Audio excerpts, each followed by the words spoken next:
एक सेकंड बता।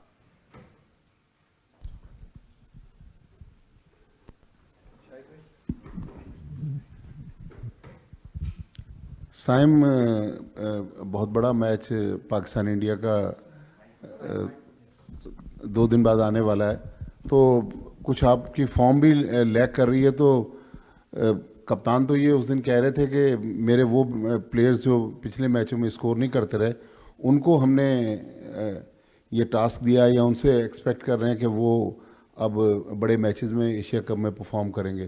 तो कैसा अब आज की जो परफॉर्मेंस है या पिछले आपके चंद मैचों की परफॉर्मेंस के बाद इंडिया के मैच को कैसा देख रहे हैं? देखिए जी, बिल्कुल बड़ा मैच होता है लोगों के लिए, उनके पॉइंट ऑफ व्यू से देखा जाए तो। बट ऐसा है कि हम लोग एज अ टीम इस चीज़ को नहीं देखते। हम ये देखते हैं कि हमारे लिए डे बाय डे जो नेक्स्ट मैच आ रहा है उसमें हमारा वही सेम प्रोसेस फॉलो करें, और जो इम्प्रूवमेंट्स हम अपने प्रोसेस में कर सकते हैं, एग्जीक्यूशन में बेहतर कर सकते हैं, वो करें। और एज अ टीम हम एक दूसरे पे ट्रस्ट करते हैं कि अगर कोई नहीं भी परफॉर्म करे या किसी की परफॉर्मेंस में गैप आ गया तो वो हमको अगर एक को बड़ा मैच जिता दे या कोई बैक टू बैक मैचेस जिता दे तो वो कवर हो जाता है। तो 11-15 लोगों की टीम है, तो हम नहीं चाहते कि कोई एक दो ही परफॉर्म करते रहे। हम यही चाहते हैं कि सब मिलके कोई एक एक मैच करके जिताते रहें, तो इस तरह हमारा कॉम्बिनेशन बने। In the light of this big victory, how does it feel? Generally, what the decision to bat first also was to get a feel for everybody and be ready for the important match? Not really. Actually, we saw the conditions. It looked pretty dry, and we thought that it's gonna be no dew. So batting first would be batting first and give them a big target, and then defend it on that pitch that looked slow. So that would be difficult for them. So that's why we batted first.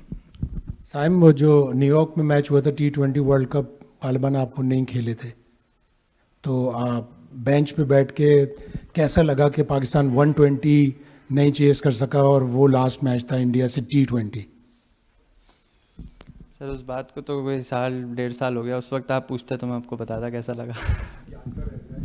अब तो नहीं याद sir, मुझे बहुत time हो गया उसको। Saim, Asia ये जो अभी यूएई का जो लेग चल रहा है पाकिस्तान टीम का, इसमें आपकी जो परफॉर्मेंसेज हैं वो इतनी तवातर के साथ नहीं आ सकी बैट के साथ, तो इसको किस तरीके से आप देख रहे हैं? आपके ऊपर कोई प्रेशर है या टीम मैनेजमेंट ने आपको कोई इस चीज़ के ऊपर? दूसरा, अगर आप बता सकें टीम कॉम्बिनेशन के बारे में, क्योंकि काफ़ी ज़्यादा बात हो रही है कि पाकिस्तान 2 स्पेशल स्पिनर्स के साथ जाएगा या पेसर्स के साथ, तो क्या टीम मैनेजमेंट में अभी तक कोई इस चीज़ के ऊपर बात हुई है कि जो 2 स्पिनर की जो स्ट्रेटजी थी वो शारजा के लिए थी कि यहाँ पे थी?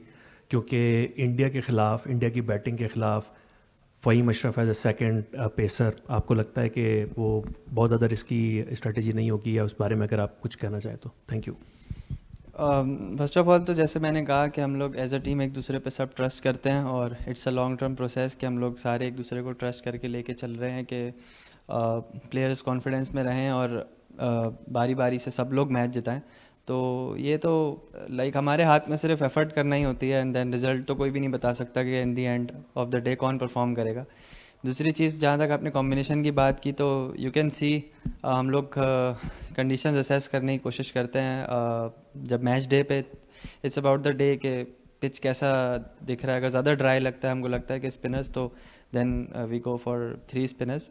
और अगर हमें लगेगा कि फास्ट बॉलर खिलाना ज़रूरी है तो वो कोचेज़ उस पर जाएंगे।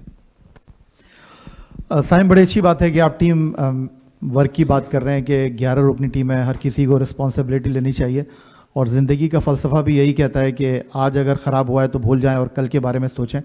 लेकिन ये क्रिकेट बड़ा जालिम है कि क्रिकेट में जो है आप 90 दिन रोते हैं, सिर्फ 10 दिन हंसते हैं।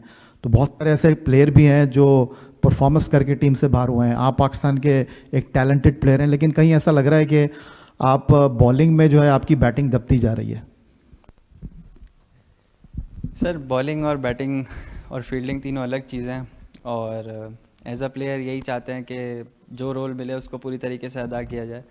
और इट्स अबाउट द डे कि कौन परफॉर्म करता है कौन नहीं, ये हमारे हाथ में नहीं होता। अगेन इट्स अबाउट एफर्ट, और हम लोग सब, मुझ समेत, कप्तान समेत, इवन मैनेजमेंट, हम सब कोशिश कर रहे हैं पूरी एफर्ट देने की कि हम लोग इस टीम को साथ बेस्ट रिजल्ट्स ले सकें। प्रोसेस फॉलो करके अपना। और दूसरा आपका सवाल क्या था, सॉरी मैं भूल गया।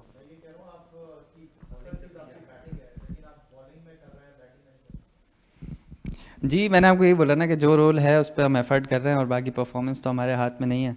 एफ़र्ट हमारे हाथ में तो हो सकता है कल को कोई बड़ा मैच जिता दें तो सब कवर हो जाता है, तो वी ट्रस्ट आवरसेल्व्स, सब पे ट्रस्ट है। तो लेट्स सी कि हम यही होप करते हैं कि सब लोग मिलके कोई ना कोई बड़ा मैच जिताते रहें। साइम, थोड़ा प्रेशर और एक्सपेक्टेशंस के बारे में मैं आपसे पूछना चाहूँगी। आपका आई बिलीव आपका फर्स्ट मैच होगा इंडिया के ख़िलाफ़, और काफ़ी सारे प्लेयर्स टीम में अभी ऐसे हैं जिनका फर्स्ट मैच होगा इंडिया के ख़िलाफ़, और रीसेंट जो एनकाउंटर्स थे उसमें पाकिस्तान ने काफ़ी सारे मैचेस हारे हैं। तो एक कोई मेंटल प्रेशर और एक्सपेक्टेशंस का लोड, उसको हैंडल करना आपके लिए मुश्किल होगा, या आपको लगता है कि एक तरह से ब्लेसिंग इन डिसगाइज होगा कि आपको नहीं पता कि किस तरह का होता है प्रेशर इंडिया के साथ खेलने का, और you learn on the day?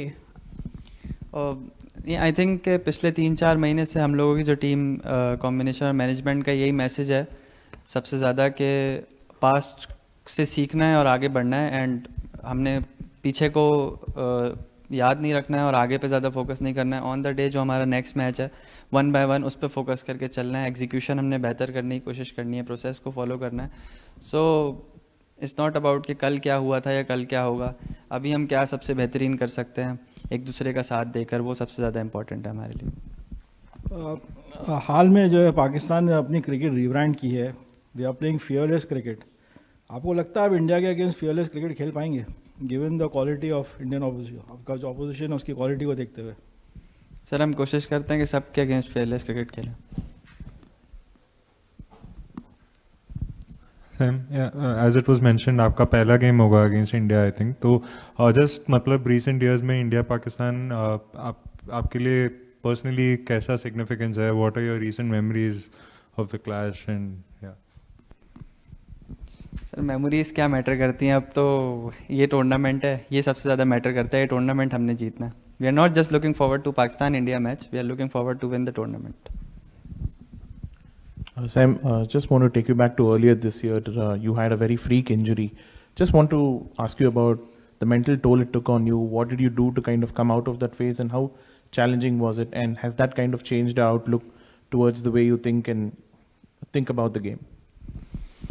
Yeah, it is challenging to have an injury, but I think is it's not in our hands, and like it's uncontrollable. So if it happens, you do what you have to do and then come back to field again and give the full effort. Saim, top of the order Jasprit Bumrah को खेलना कितना बड़ा challenge होगा आपके लिए? बिल्कुल challenge है sir, जब आप मैच खेल रहे होते हैं तो हर तरह का बॉलर आपके लिए चैलेंज ही होता है। सबसे बड़ा चैलेंज है कि टीम को किस तरह जिताना है, एंड उसके लिए वेज निकालना, प्रेजेंट मोमेंट में रह के मैच में प्रेशर में, वो इम्पोर्टेंट है। Thank you.